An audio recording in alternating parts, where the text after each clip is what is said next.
Hello everyone, welcome back to our channel. Most of the audio was unusable due to the heater running in the background, leaving no choice but to do a voiceover. I'm not a fan of voiceovers, so let's add some background music to make it less boring. This video is sped up so that almost all of the footage can be seen in a half-an-hour time frame.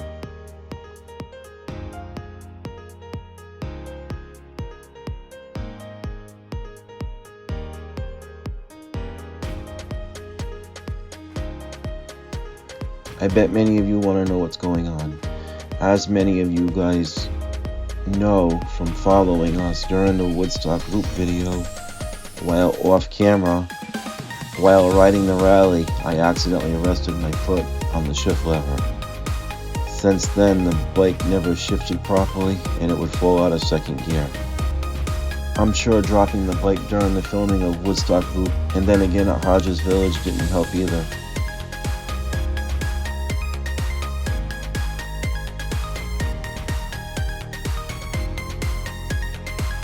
I'm stripping the engine right down to the gears for inspection and repair. There is no footage of the engine being removed from or installed on the bike. We start with the engine already out. The camera angle is not the greatest. The footage of the reassembly is better. And during the reassembly there will be an upgrade added, which will be revealed later. As you can see, it's a cold, windy winter's day. The tarp is blowing around on the RV outside, as you can see in the window. Apologies for the messy garage.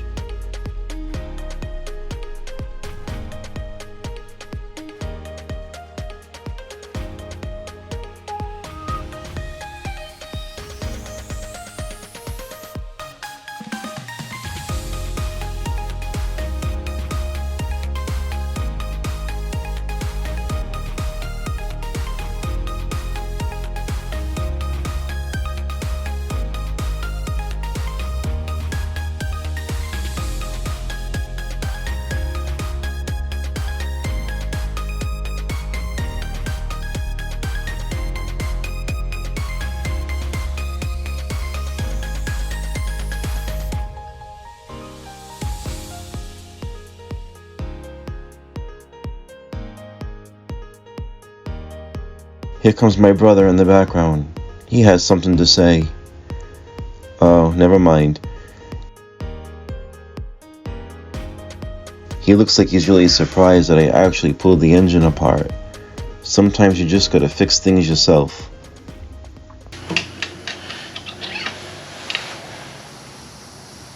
When you drop your bike, this is the piece that's known to bend. As you can see, not my case. My case is inside the motor.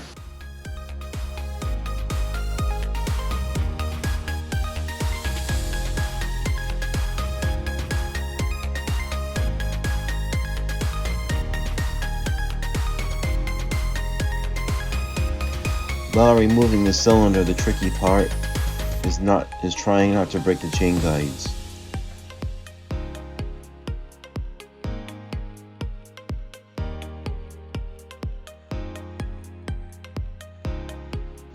Next, remove the studs. They're only tightened by hand and it seems like it takes an eternity to remove them.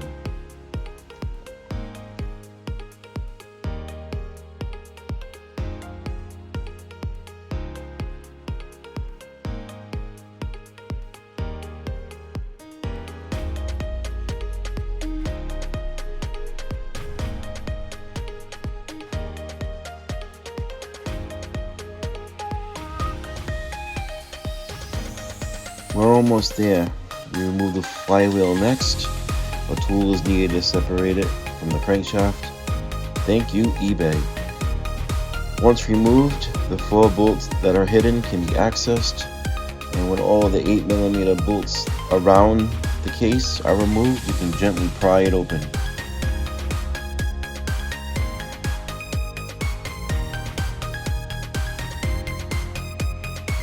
Here is the insides of the bike.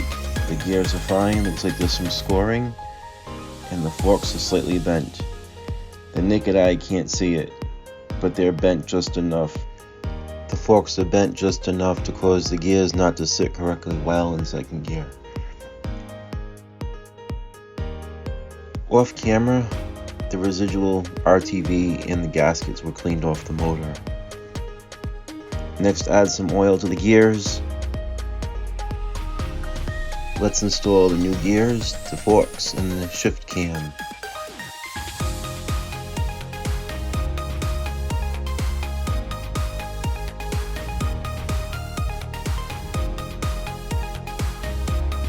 Make sure it's all lined up properly where the forks are sitting in the proper grooves. Now that all the mating surfaces are cleaned, we're going to use some RTV. Let's keep it Honda. I'll be using Honda Bond.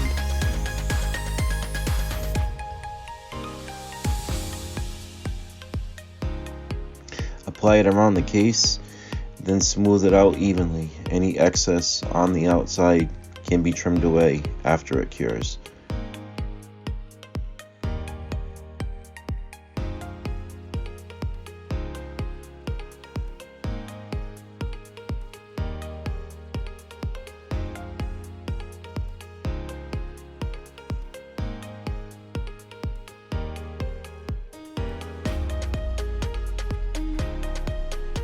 I'm going to move the crankshaft to the other side to make it easier to put the case back together.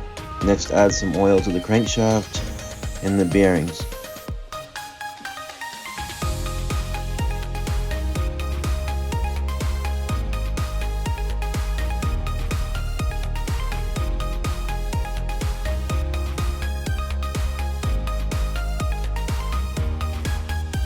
And flip it over. Add the 8mm bolts. There is no torque specification, so these I torque to 8 Newton meters, about 6 foot-pounds. Then I tighten them with a 1/4-inch drive ratchet until snug.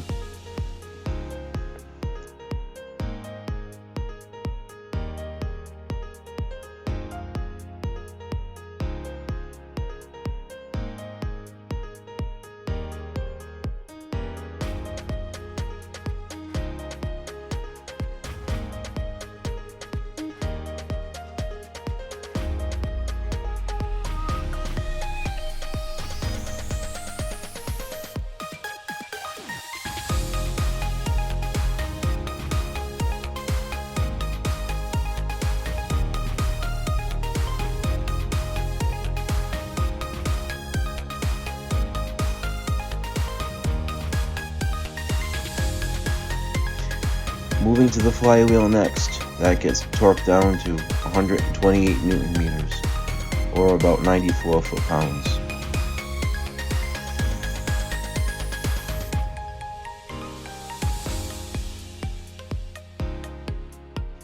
Install the starter gear, add oil, install a new gasket and the alternator cover. Now I made a mistake of securing the cover back on too soon.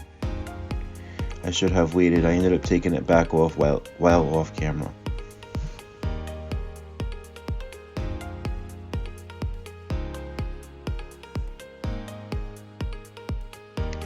Flip the motor over again. Let's install the dowel pins.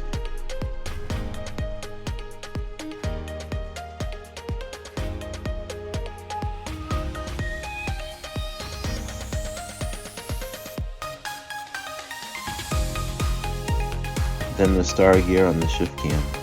It only goes one way. Add some Loctite to the bolt, torque it down 10 Newton meters, or about 7.5 foot-pounds.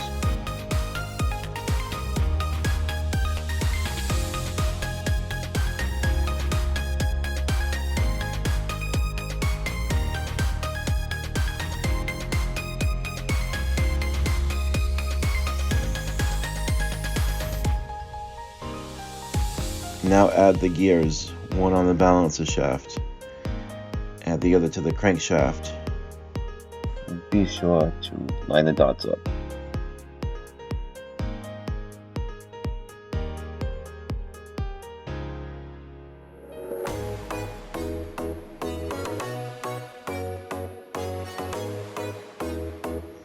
Then I jump to the oil pump. All the O-rings have been replaced while off camera.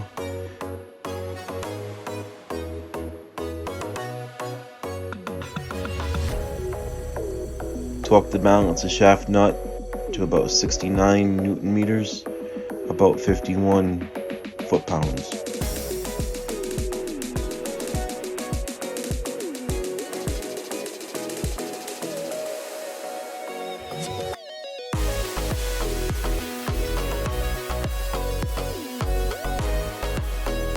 To the oil pump and torque it down to 10 Newton meters, about 7.5 foot-pounds. Install the chain guide. The bolt gets Loctite and it's torqued down to 10 Newton meters, about 7.5 foot-pounds.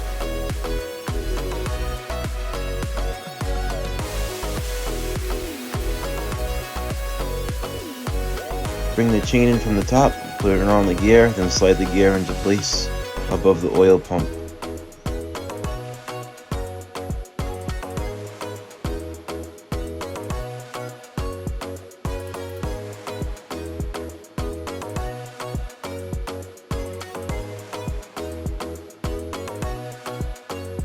I installed the gear on the oil pump way too soon. It keeps falling off. Now torque the nut on the crankshaft to 108 Newton meters, about 80 foot-pounds.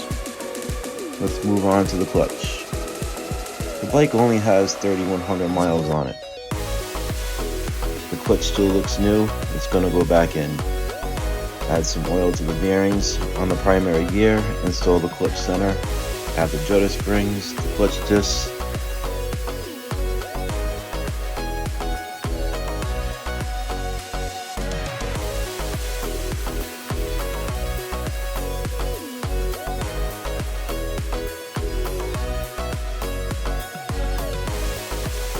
Wait, I'm too far ahead. The nut needs to be installed and torqued down. So now we torque that down to 108 Newton meters or 80 foot-pounds. Wait, this isn't going good. Oops, I broke it. The rebuild will continue and we'll revisit the clutch later on when the new one arrives. Gonna move on to the starter. We're gonna install that. The two 10mm bolts, tighten them down.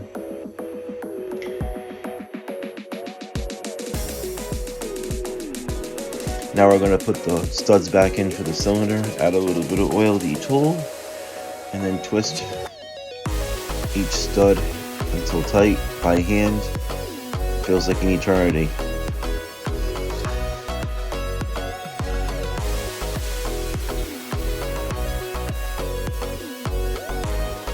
While off camera, I installed the piston rings. So the goal was to stagger. So I don't know if you can see right there, this is T for top. And the second ring should be somewhere over here, and this brand says T2. And then I got the oil rings, which are staggered like the book says. So one there, the mesh here, and the other one there. That's what the book says.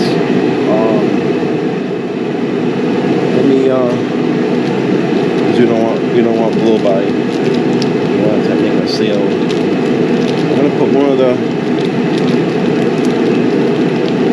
retainers in now.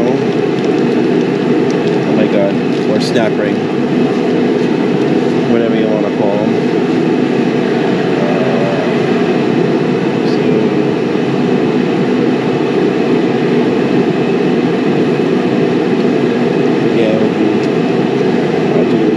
So I should put it back the way I had it.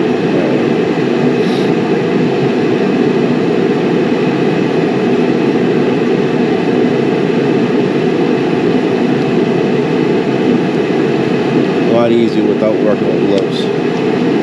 For that reason.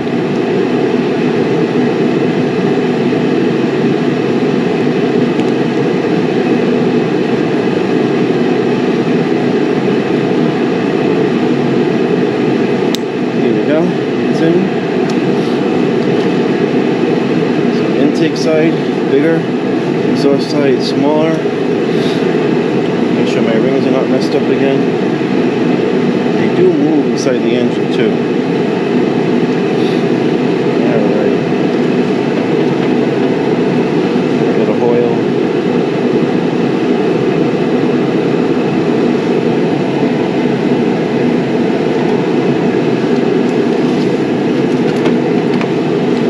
So there's the tensioner. So intake side's on this side.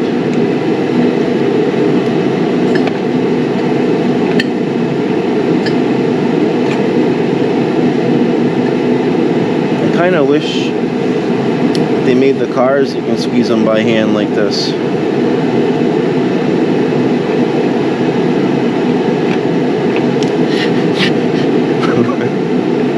And it takes your glove too with it. Right. Just right there.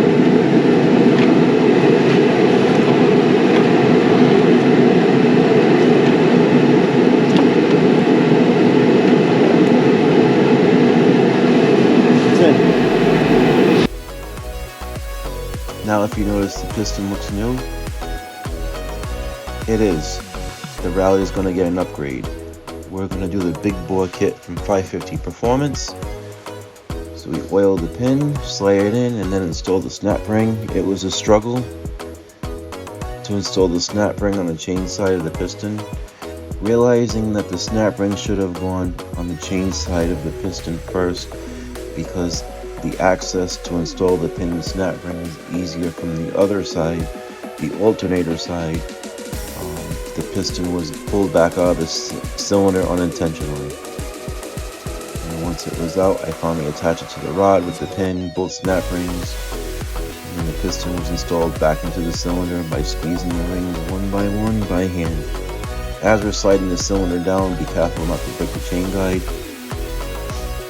Slide it into place, line the timing mark, top dead center, pull the chain up,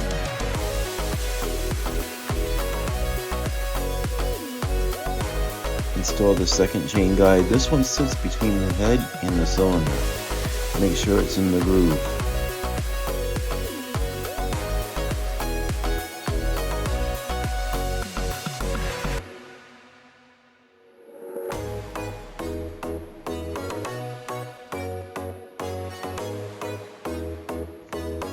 I'm using a magnet to install the washers and nuts for the head.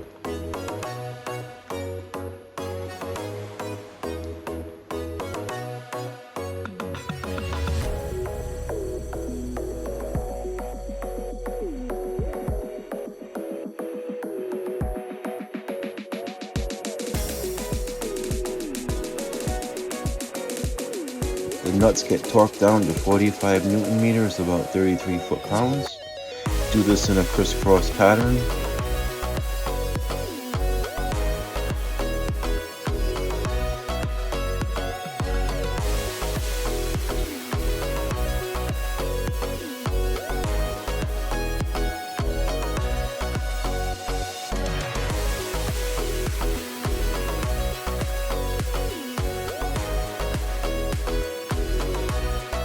The two bolts near the chain are torqued down to 15 Newton meters, about 11 foot-pounds.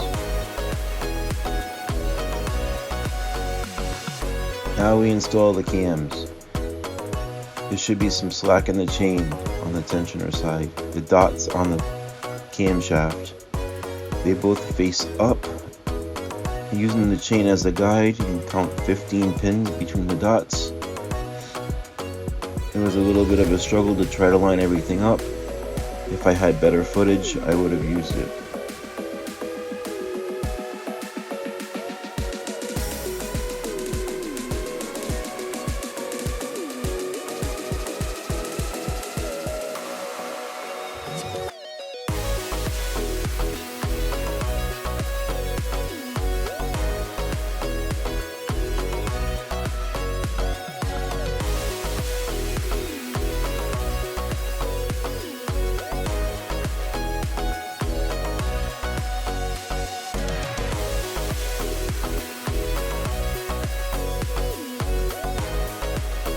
Next, we torque down the camshaft holders to 12 Newton meters, about 9 foot-pounds. Do this in a crisscross pattern also.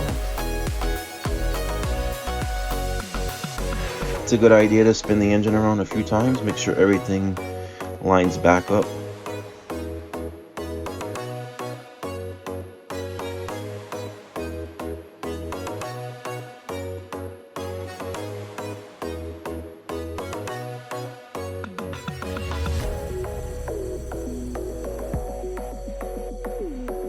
We install the new tensioner with a new gasket.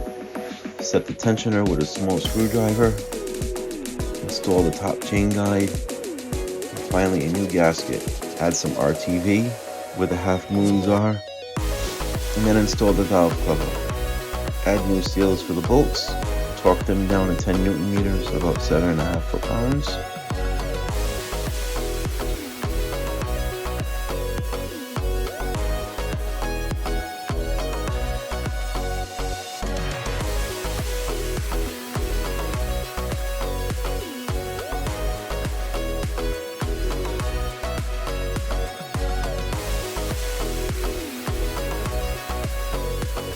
Clutch center has arrived. We installed the nut and torque it to 108 Newton meters or about 80 foot-pounds.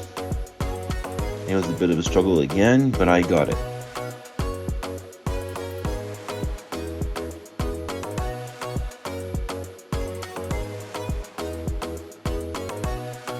Next we do the judder springs, the clutch plates, the lifter pin, the pressure plate, the springs, the retainer, and the bolt you torque down 12 Newton meters or about 9 foot-pounds.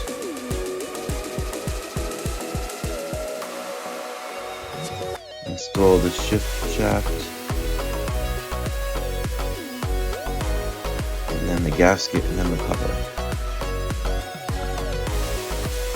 Both covers, the 8mm bolts, there's no torque specs, so just tighten them until snug. We're almost done.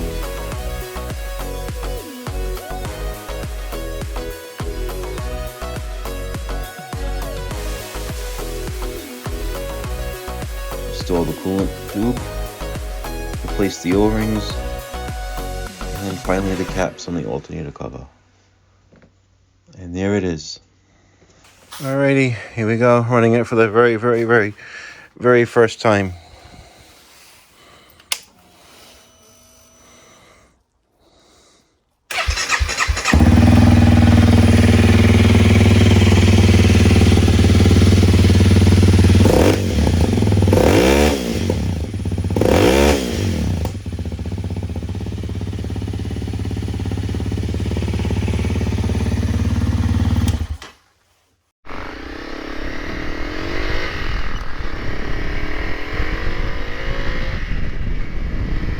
So I did the 550 big bore kit, and here's a little review of it.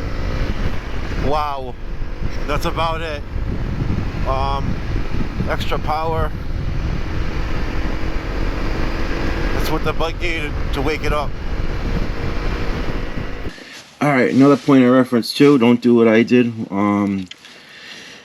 The big bore kit, I had the whole motor out, and then I got confused between this plug for the TPS IAC, which has a rubber boot. That's the only difference. And then you got this plug, this one right here, for the fuel pump.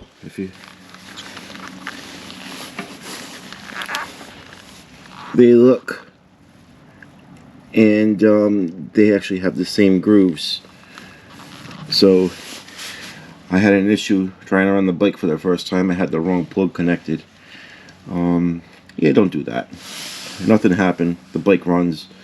But yeah, just a little point of reference. This is the fuel pump plug.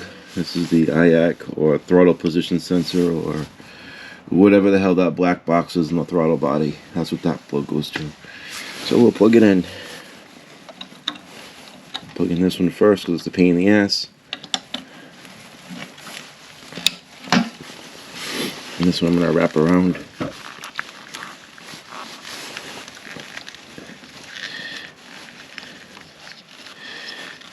know it's there somewhere. Here it is.